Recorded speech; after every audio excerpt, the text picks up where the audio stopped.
Hello and welcome once again to What Does That Piece Do? My name is Joe. This is yet another one of my quarterly reports. This is my Q3 report for 2024. Basically, it's a recap of the games that I played this past 3 months and that made a big impact on me. I'll talk about some of the videos that I had on the channel, some other things that I want to do on this channel in the future, other games I'm looking forward to playing, and as well, also my game of the quarter. There's one standout game that I really want to talk about and dive a bit deeper into here. Coming at you a bit late here is, like I said, it's my Q3 report for 2024. It's like late October by the time I'm getting around to this. Been a little busy, as you can hear. My throat's a little raw. I was out having some pretty good party times last night for very good reasons. So really excited to do that, and surprised I'm this awake right now, let's just say. But anyway, here we are into the gaming. Let's talk about some games. First of all, as always, like and subscribe if you like this sort of content. I do a bunch of teaching videos. There's going to be more coming, more interviews and other discussions on mostly history and how it touches games and the games that show up on our tables here. So the music as always is mine, Void VO1D. If you want to check that out, I got a Bandcamp as well. So go grab some of those tunes if that's what you're into. Before I get started though, I want to talk about Tadenac Games. They are a game reseller distributor out of Canada. So myself sitting here in Toronto, probably a lot of other Canadian watchers thinking, oh man, it's so hard to get some stuff across the border sometimes. There's only a handful of shops that carry some of these titles. Well, the good news is Tadenac Games, they are based in Canada. They are a purveyor of many fine war games from the likes of GMT, Compass, Multiman Publishing, Legion, VUCA Simulations, to name a few. So this is a really great option for Canadian customers that are looking for some of these titles. Really great fast shipping too.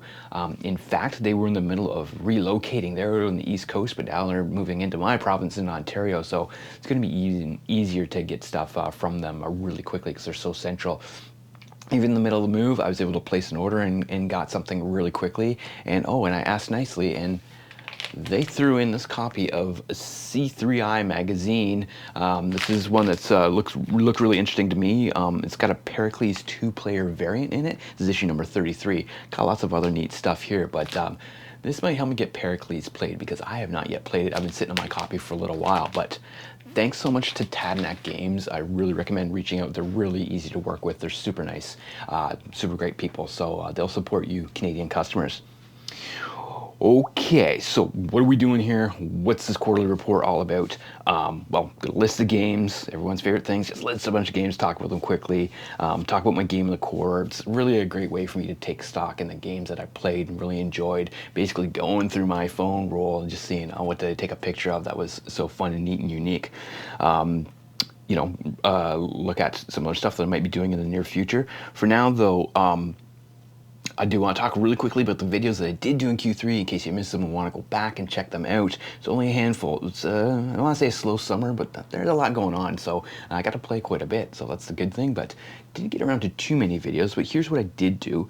I talked to Mark Johnson from Wargames to Go about indigenous narratives in games. He was really interested in the concept of first contact, New World, and old world contact, European settlers coming over to North America and South America, the Americas in general, and how is that represented in games. I've been really interested in indigenous narratives. We had a really good chat about that, and now since that interview, that video, he started off his podcast series on that, so I'll be probably appearing on that in the very near future, but go listen to his podcast if you don't already.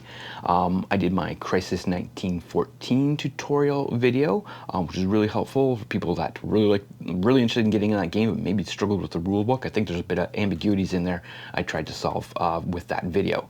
Also did a live stream of Chicago 68 with the designer Yoni. Chicago 68 is about the Democratic National Convention and the riots that happened around that in 1968.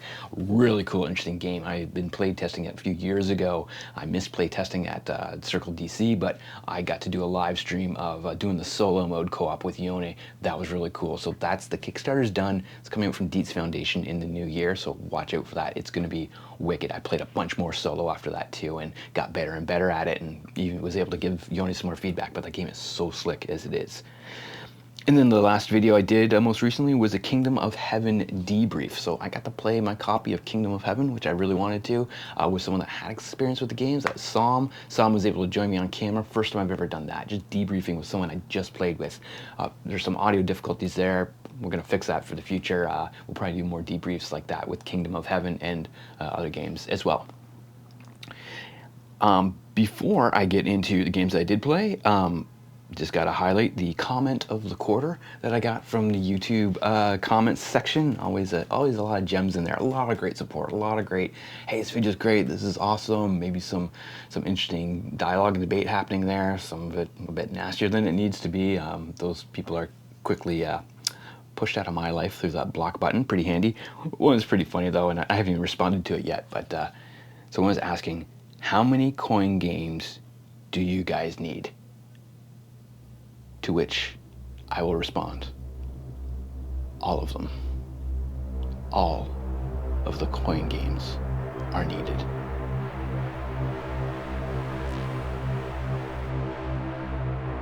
Yeah, I'll probably get China's War too. That one sounds pretty good. What did I get down to? What did I play in Q3 of 2024? All right, let's start from the top. Chronological order pretty much here. Burn the Fort was pretty much the first game I would have played on early in July. Recently, a meetup group had started here. I've been able to meet with people and play different types of games, you know, a few more Euros here and there, but also I able to crank out some history games. Burn the Fort then is the game from Indigenous Action Media, designed by Clea Benally, who sadly passed away at the end of 2023. Right in the middle of fulfilling the Kickstarter. It took a little while for the game to get out. It sucks, he's like my age and just hit with health problems, and unfortunately he's no longer with us. Really unfortunate when you see exactly what I want to see, Indigenous designers being able to tell their stories, and not just from the point of view of generally white European designers, which, you know, sometimes fit a lot of great nuance in about Indigenous cultures into their games, but this is really great to see his perspective, called Burn the Fort. You're basically trying to stop these settler colonizers coming in and taking over your land. Really neat, great components. I managed to play it with 4 players, which is the maximum you can play. So it's co-op, but kind of semi-co-op. It's got some really neat mechanics where these wagons are coming up the trail towards you, and you need to hold them off. You got a lot of ways to do that, but you're playing cards, drawing cards, throwing cards down to try and stop them as you're trying to chisel away at the big wagon in the middle, and you don't want the whole railway laid down either, because that could advance throughout the game as well. So really neat concepts, a lot of neat mechanics. As far as the gameplay, and this is what really is troubling about not having Clea around anymore, it probably could be used a little bit more refinement, especially in the end game conditions, and the fact that it is a co-op but there is still only one winner. I think there could be something slightly tweaked or even house ruled. I don't know if anything needs to be redone with the game. You might be able to house rule a few things with the components. The components are all great. They're amazing. They're beautiful. It's such a unique game. We had some thoughts about it afterwards when we played it, and we kind of rushed through, I think, at the end, and maybe got a few rules mixed up. But otherwise, the rules are all there. You know, the playthrough, it makes sense. Just that end condition that's like, yeah, why would anyone else want to help the one player that could take the whole thing down? I think there should be like maybe a stack ranking of order of who's first and second and third, right? Because it doesn't really have that. I think back to Land and Freedom by Alex Knight, the Spanish Civil War game that's semi-co-op. He's got a really good way of resolving that, make sure people staying in the game and cooperating, even though there's only going to be one winner at the end. So maybe a lesson could be taken from there, but either way, a really great game to have and own. I'm really glad I have it, and I would like to bust it out again and just see how other ways it could be played out. I mean, Crisis 1914, I played that solo mostly. I will say I have not actually played a full game of that. I sat down to do a couple turns even before I did the video and got clarifications on rules, but it made a lot more sense to me, obviously, after I did the video, so I really do want to try that one, but I did solo it quite a bit. You can only solo the one faction out of the 5 countries that are represented. I tried soloing some of the other ones, but there would need to be some tweaked rules on that. Either way, it's a really, really neat game, and yeah, looking forward to getting more of that happening, because I played it when it was almost finished at Circle DC, most of a game, back in April, so want to get that one on the table again. Speaking of Circle DC, one game I did come home from that conference with, it was Tarawa. 1943, a World War II Pacific game, not something that I normally gravitate towards, but this one looked really great, so thought I'd bust it out, and wow, is it neat. Wow, is it hard. I played it a handful of times, and yeah, I think you're doing pretty good, but unless you're paying attention to the scores and the end game conditions, like, oh yeah, this one is tough. This one's really tough to win, but the use of dice, the rolling and choosing if you roll again, which you might have to spend some morale to do it. Certain dice can't be re-rolled. Certain things can, count against you. So it's like, how much do you push your luck with that as you're trying to make your way onto the island? And then the bot of the Japanese that are on the island that you're trying to take down as the Americans is really interesting, really smooth, easy to play too. The cards look fabulous. Worthington does a great job with their components. Crisis 1914, no doubt, but Tarawa 1943, very cool game. I loaned it to someone else in the meantime, see if they could take a crack at it, see if they can actually win, but that one was very cool. I did play quite a bit more Commands and Colors. Someone's got a great collection of those games. Played a few more of Ancients, which I had been playing earlier in the year. But then ultimately, I'm like, why not? And I've got it, so let's bust out Commands and Colors Napoleonics. Napoleon's not something I'm too interested in from a gaming perspective or history perspective, but I heard great things about this, and it is great. It's a lot of fun. It adds a bunch more and extra interesting nuances to that system that I had a lot of fun with. Terrain really starts to come into play. Things you can do with like your artillery, your cannons and stuff like that is really neat. Oh yeah, forming squares is an interesting thing too, which I always forgot to do. The classic way that the Brits would fight against Napoleon is to form squares when the cavalry's coming in, and a really neat way to represent it in this, but I kept forgetting to do it. If I was in trouble and cavalry's coming after me, I forgot a bunch of times. But we did play one scenario where you start out like that, just to kind of remind yourself, hey, this is how it works, which I think is really good. But I mean, my opponent's been very gracious in teaching me the system and just having fun and going through the motions of it. And I did win quite a few games, but the game I didn't win, it's like, oh, I could have formed squares at the end, right? It's like, oh, you didn't remind me to do that. He's like, dude, I've helped you out enough. You training wheels are off here. You gotta remember how to do that. I'm like, okay, fair enough. So that's when I'll get to the table a bit again. Hopefully, had a lot of fun with that, surprisingly. And I got to play the space game everyone was really hyped on the last couple months because the Kickstarter started to fulfill. Arcs by Cole Worley from Whirligig. People have been talking about that for quite some time now. I didn't quite see what the hype was all about. Not too much into sci-fi, fantasy, space games, but this is really cool. This has got some really neat gameplay to it. The following suits with the cards and the very somewhat abstracted use of just your ships and your ports and things. I had a lot of fun with that. We got pretty much most of the way through the game. I think we played 4 chapters out of 5. So didn't quite finish it. It was getting late one game night. But I won because I was leading at the time, and I was actually pretty close to getting that auto victory too. I played some things pretty smart. The dice were in my favor, and I was kind of like laying back, and I think I took an early lead. People chiseled away at it, but I managed to squeak it out pretty good too. So had a lot of fun with that one. I don't know how interested I am in doing the campaign though. It sounds like a lot to dig into. It sounds like the game completely changes into an actual narrative, whereas just the base game itself was kind of abstractly interesting to me. I thought that was really cool. So I'd play it again, but maybe just the base game. I don't know if campaign really calls me that much. Going back to Napoleon stuff, I finally played the game Triumph a Marengo.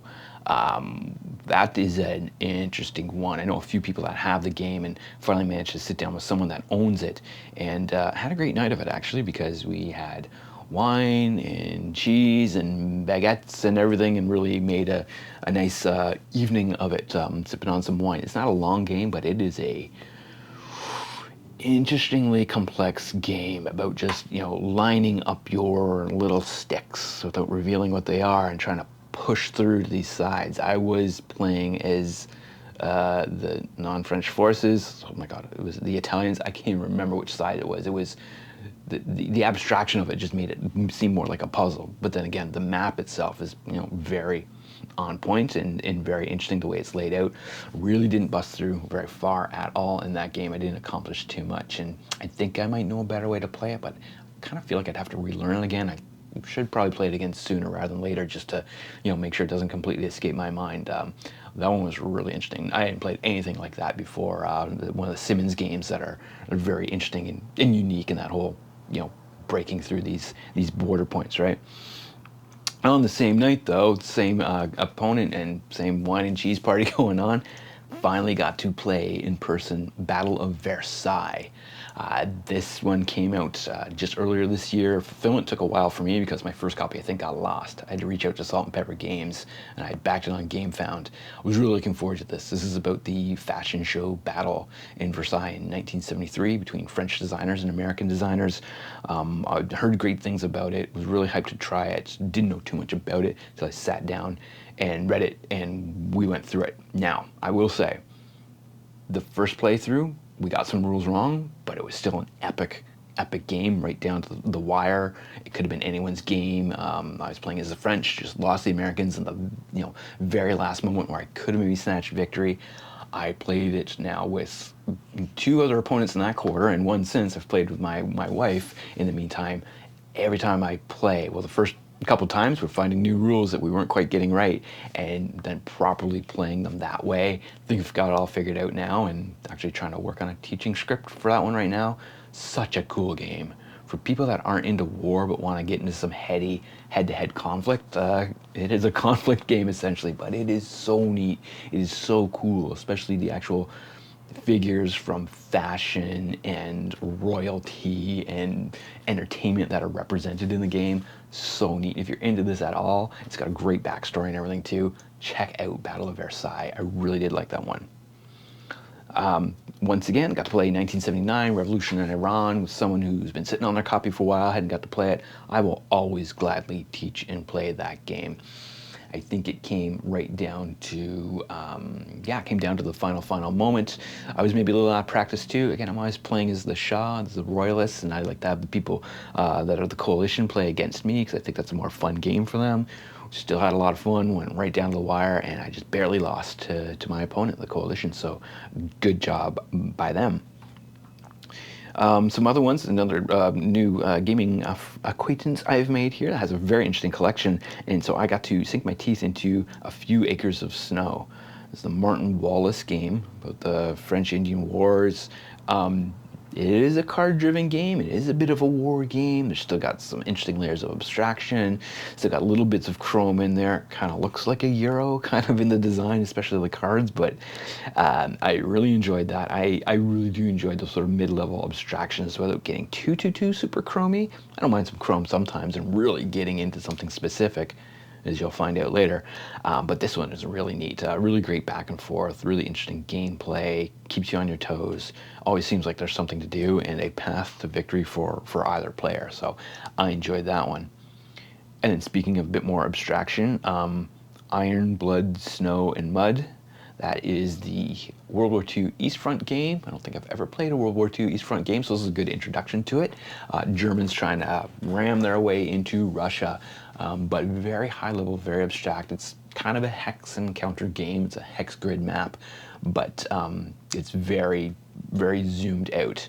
And it's a really interesting way of how you have to string your pieces together to be able to move and then force attacks and force your opponent out of their spaces and take over key regions. It's definitely on rails to have that shift between early German advantage to later Russian advantage, because the initiative basically flips, and it makes it really hard to hold on there as the Germans. I lost as the Germans, but pretty compelling, interesting game. Got in another game of Vijay Nagara, again with a player who has their copy, been sitting on it for a while and hadn't played yet. Once again, I'm playing as the Delhi Sultanate, which is I want to say it's the tougher one, tougher faction to play, because you're kind of on the back foot, because the other two players should be hammering against you. But well, I say that because I lost. I lost badly. I got really beat really hard. I kind of forgot some very key strategies in there and let some things get out of hand, especially with those Mongols. They can get really nasty really fast, but always love playing Vijay Nagara. Here's another interesting one, and played for the first time. Fire and Stone, Siege of Vienna. If you did see my debrief of Kingdom of Heaven with Sam, we did reference that. He introduced me to that game. Sam actually gave some input on the early design for that one. Very kind of quick game. We played 2 games back to back, really quick in one evening. As the Ottomans trying to take over Vienna, again, very abstracted in a certain way. The cards are beautiful, the design's beautiful. Robert Delesque, fellow Torontonian, designed the game, so that's really cool. I really had been hearing about that one for a while. Great to check that one out. The one thing I will say is there's something in the card play where it's like, maybe my strategies need to get a bit better at it, but I kind of wish there was ways to access cards or bank cards for later on that you can trigger them later or something. There's something about the cards, like if they come up once, it could be really amazing or it could be really useless. So it gets a little swingy in that way. I'd like to find a way to like kind of be able to access cards that maybe were discarded in other ways, so it can make it a bit more spicier and juicier in my mind. But still, beautiful components, easy to learn, easy to get rocking right away. Like I say, bang out 2 games in 1 weeknight. Now for another interesting one here, more of a Euro game. This meetup group recently, someone busted out the Red Cathedral. One I've been hearing about for a while, when I thought that would probably be up my alley. It looked beautiful, looks really nice, gorgeous art and components on it. So got some kind of little fun, silly little Euro style pieces in that with all the flags, but that one is really neat. That was a good one. It's as one player referred to it, it's like, yeah, I kind of like these multiplayer solo type Euros, and I didn't think it was that. I think we could got in each other's way quite a bit, and we're even for new players that I hadn't sat down at the table with before at all for the first time. Great, a couple guys I was playing with, and we got into some really polite, informal trash talk in that game, which I was kind of surprised it would really cause us to do that. But hey, we were all vibing pretty good, but we were having a lot of fun with that one. Really neat game. I'd like to try that one again because there's lots of variability with that, with all the dice and combinations of things you can do. So Red Cathedral is pretty neat. Wouldn't mind maybe checking out White Castle, but I do hear Red Cathedral is the one, especially with some other expansions, I think, make it a little bit more interesting too. Then I got into the big, bad, granddaddy monster game, history game, Here I Stand. I was invited out to play a 6-player game of Here I Stand. 1 player I knew, the rest I didn't. They were all very familiar with each other. Really great time with that one. Whew, that one is a beast. I think we played for 8 or 9 hours, didn't officially finish it, but there's someone with a pretty clear lead in that game. But I was playing as Ottomans, which I think is truly a really great faction to learn with if you're a first-time player. All the others, were a bit more familiar with it. I was not at all. There's obviously a lot of refresh anytime you don't play that game for months on end, but first time in, I had a great time. There's a bit of downtime, but you've got time to think about, okay, what the heck am I going to do? And this board's shifting around. There's 5 other players you got to worry about, like who's going to be the biggest threat to you, and you're winning. I was doing pretty good for a while there. I actually had some good momentum. Took me a while to get like my Barbary pirates out and doing some stuff there, but I was having fun, and actually I was kind of hamstrung early in the game, so that kind of set me on the back foot for a bit, but I did claw back pretty good. They might have been going easy on me, but good times the Ottomans. And then once again, going back to that part of the world, from an Ottoman perspective here, played this really interesting game, another Martin Wallace game called Byzantium, which I had heard about years ago because I was looking for games to pair with books. And I had read this really great book called Lost to the West, about the Byzantine Empire from its founding all the way up to the storming of Constantinople in 1453. And I'm like, is this a good book to pair, or a good game to pair with that book? It didn't rate very well, and I think I can see why, because it might be a little confusing in the way that it's described. The rule book's not that great, but we got it figured out pretty easily. I want to say we got playing it and we were having a lot of fun. 4-player game of that. Ooh, that one gets pretty spicy. Someone ended up running away with it because we didn't quite realize how they were setting themselves up for victory. I don't even know if that player did, but they kind of ended up running away with it, and I did quite poorly at that game. So I would like to take another stab at that one. Again, very abstracted, but very, very in your face, very cutthroat. Byzantium. And but one more time in that part of the world, Kingdom of Heaven. Like I said, I got to play that finally with Som. We did our debrief on it, doing scenario 1. We did pretty much the whole scenario. It's only a 3-turn scenario, but it took us a better part of a day to do that. I think we were like a card player or 2 away from actually finishing, but it was a foregone conclusion. I got hammered at that one. I thought I had a pretty good strategy, but I did the exact opposite of what happened in history, I guess. So that kind of hamstrung me there. You know, if you know you're going to be into some siege turns, those things that take a couple turns, just get ready for that. But really cool, really great art, really great overall vibe to that game. Can't wait to play some other scenarios with Som, because he's great. He knows quite a bit of the history, as you saw in the other video, and his relation to that history, being a Muslim boy growing up in Canada, and how he sees Crusaders and how he grew up learning about Crusaders. So that was a lot of fun. Crusades is something I hadn't thought about in a long time, but I saw this game a while ago, saw the pictures, and went, that looks really cool. I gotta get it. And I did, and I want to get through all those scenarios because there's a lot to mess with there. Okay, what do I have, though, to look forward to on my shelf of opportunity, as we will say here? Well, I picked up some smaller games recently because I was going away to a cottage. One of the reasons it's taken me a while to get to this video. And I originally just wanted to pick up Sea Salt and Paper, a cute little trick-taker game, which I've gotten. I haven't played yet. Didn't end up playing at this cottage. What I did end up getting and ended up playing was Rebel Princess. That's the trick-taker about the princesses trying not to get proposals from these Prince Charmings. I played that with people that mostly just knew euchre, but it's more like hearts, as I understand. Never played hearts. Euchre's great, but a good trick-taking mechanic. Everything's always changing. Anyway, I'll talk about that more later, because that was hella fun. I'm going to be playing more of that real soon. But also, in the meantime, I went in, I did an order with Revolution Games. You're going to see here, I'm starting to get more into the weeds on these hex and counter tactical games here. Put in an order for Rebel Games, and I asked for Königsberg, and I got it. And then I also ordered Celes, and I didn't get it right away. They accidentally sent me Red Typhoon, which is set up on the table next to me. It was funny because I'd placed the order for these, and someone said, like, oh yeah, I should check out Red Typhoon too. I'm like, well, I was thinking about it. Well, guess what? I thought really hard about it, and they read my mind and sent me a copy, but they corrected it right away and got me this copy of Celes here, the Bulge game. So starting to get more and more into these, as you can see, more World War II games and that whole era, which I have not explored much at all. And then one other big one I'm looking forward to, Tonkin. This is the game that I did get off Tadenac Games. They sent me the extra C3I magazine, which is really cool, but ooh, I bet this one's gonna be a beast, and I'll tell you why I know and why I'm interested in this in a minute.